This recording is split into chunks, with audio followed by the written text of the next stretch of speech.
두 번째는 내가 하나님이 보내신 사람이라는 사실을 그들이 믿어야 되겠습니다. 세 번째는 하나님이 나를 보내서 그들에게 말하는 이유와 목적이 하나님이 그들의 마음을 되돌이켜서 그들을 용서하고 그들을 회개케 해서 그들이 다시 하나님께 되돌아와 하나님을 다시 섬길 수 있도록 하나님이 또 다른 기회를 주고 있다는 사실을 그들로 하여금 알게 해주십시오. 이 내용입니다. 이게 대언자를 보내신 이유죠. 근데 여기 이제 중요한 말이 있습니다. 37절에 보면 그들의 마음을 되돌이키심을 이렇게 되어 있습니다. 뭘 되돌이킨다고요? 마음입니다. 뭘 되돌이킨다고요? 마음. 겉모양은 되돌이킬 수 있습니다. 근데 중요한 게 이게 마음이거든요.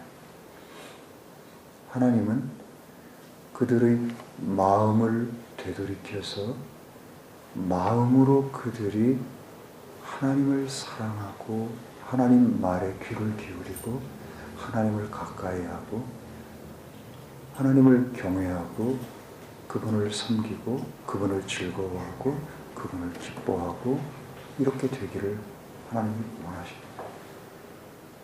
하나님 이것 하나를 간절히 지금도 원하고 계시죠.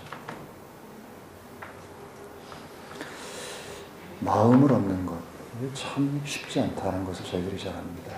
사람들 간의 관계에서도 우리들이 어떤 우리가 인격자들이기 때문에 인격적인 자기의 어떤 인격 때문에 관계들을 이렇게 저렇게 잘 맺어가는 걸 봅니다.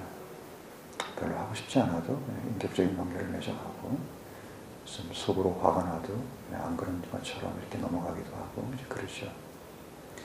하나님과의 관계도 이제 마찬가지인데 사람들은 사람의 마음을 잘 몰라요. 열길 물속은 알아도 한길 사람 속은 모르잖아요. 근데 하나님은 사람을 잘 아신다는 사실이에요.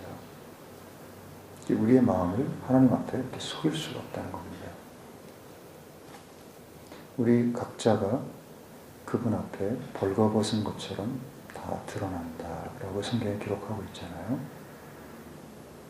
그러니까 문제가 이제 이 외적인 모습이나 또는 교회의 예배에 뭐 이렇게 기독교에 대해서 얘기하는 겁니다. 예배에 이렇게 참석을 한다든가, 또 무슨 헌금을 드린다든가, 또 철야 기도회나 새벽 기도회나 이런 것에 가서 이제 기도의 공력을 쌓는다든가, 무슨 선행하는 어떤 그런 데 가입돼가지고 뭘 한다든가, 이런 이제 외적인 것들은 가능합니다.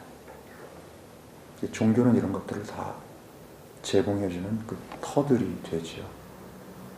그런데 이제 문제가 뭔가 하면 이게 이제 마음으로부터 마음이 변화돼서 사람을 사랑하기 때문에 그 일을 하는 건지, 하나님을 사랑하고 하나님을 사랑하기 때문에 하나님에서 입에서 나온 모든 말이 너무 사랑스럽고 그것들을 다 지키고 싶은 마음이 들어서 하나님 사랑함 때문에 하나님이 내게 주시는 모든 명령들이 전혀 짐으로 느껴지지 않는 거예요.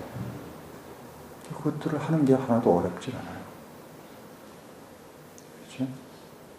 이거를 이렇게 바꾸는 것이 대언자를 하나님이 보내신 목적이라는 거죠.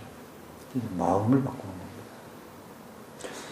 이제 18장은요, 하나님께서 이스라엘의 참된 하나님이시라는 사실을 증거했습니다. 그리고 19장으로 넘어가면 엘리야의 실패가 나오죠.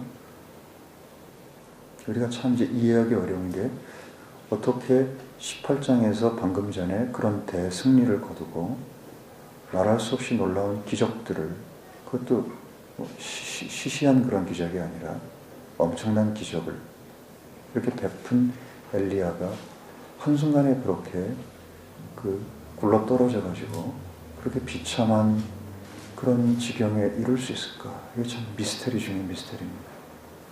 여러분이 베드로의 예를 잘 아실 겁니다. 베드로처럼 그렇게 강한 마음과 주님을 향한 사랑과 열정을 가지고 있던 분이 어떻게 한순간에 그렇게 주님을 저주하고 주님을 부인하고 주님을 배신하는 행동을 할 수 있는지, 그 자체가 분명히 미스터리인 게 사실입니다. 어떻게 엘리야가 카르멜산에서 그런 대승리를 거두고 한순간에 한 여자의 말 때문에 자살하고 싶어 하는 그런 마음이 들 정도로 비참한 디프레션에 빠질 수 있을까?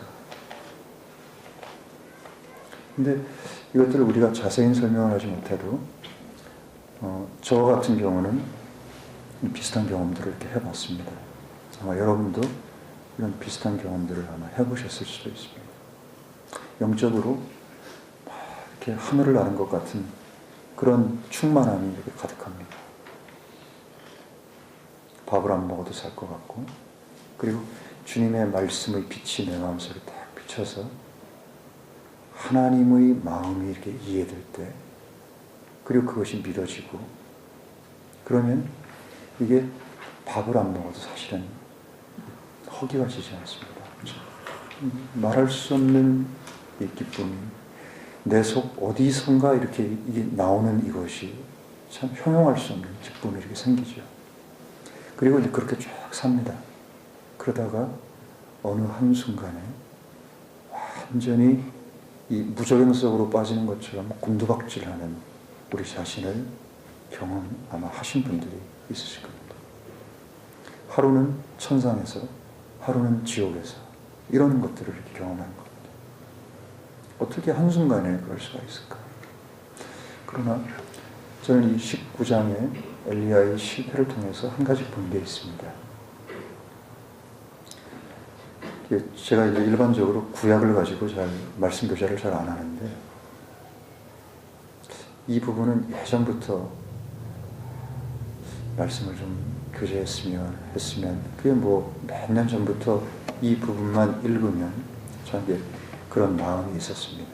근데 이제 잘 주어지지 않더군요. 이제 이번엔 그래서 그 부분을 잠깐이라도 이렇게 나누고 싶은 겁니다.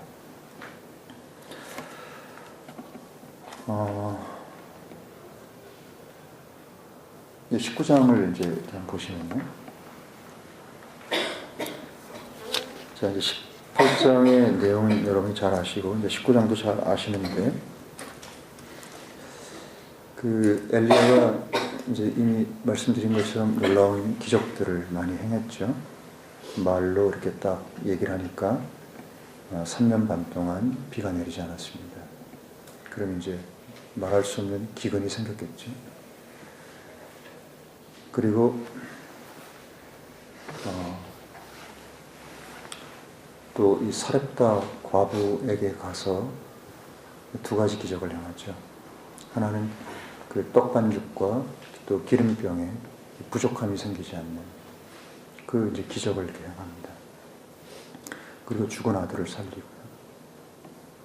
다시 되돌아와서는 카르멜산에서 하늘에서 불을 내리게 해가지고 그 하나님만 참 하나님이신 것을 증명하고 450명의 바알 제사장들을 다 이제 도륙하는 그런 이제 기적을 벌입니다. 그리고 나서 18장의 뒷부분에 가면 다시 아주 fervent prayer를 통해, 아주 간절한 기도를 통해 3년 반 동안 내리지 않았던 비를 다시 이 땅에 아주 충분하게 내릴 수 있도록 그런 기적을 베풉니다. 자, 그게 이제 18장의 마지막 부분입니다. 46절을 보면 여호와의 능력이 엘리야에게 임하매 그가 허리를 동이고 이스라엘로 들어가는 곳까지 아합 앞에서 달려갔더라. 마차하고 지금 마차하고 왕의 마차는 굉장히 빠르겠죠. 마차하고 사람이 같이 뜀박질 가는데 사람이 마차보다 빨리 가는 거예요. 기적이잖아요.